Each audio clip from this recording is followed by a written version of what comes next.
नाज मीडिया उर्दू में आपका खैर मकदम है।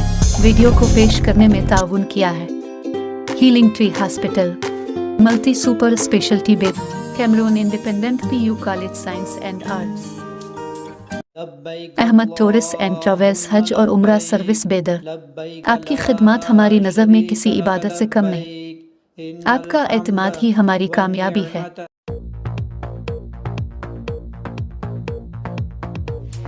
बेदर new town police station PI और स्टाफ ने कम अप्रैल को ऑटो रिक्शा सरका करने के एक मामले में 2 अफराद को गिरफ्तार कर लिया है और उनके पास से 2 ऑटो रिक्शा जब्त किए गए हैं।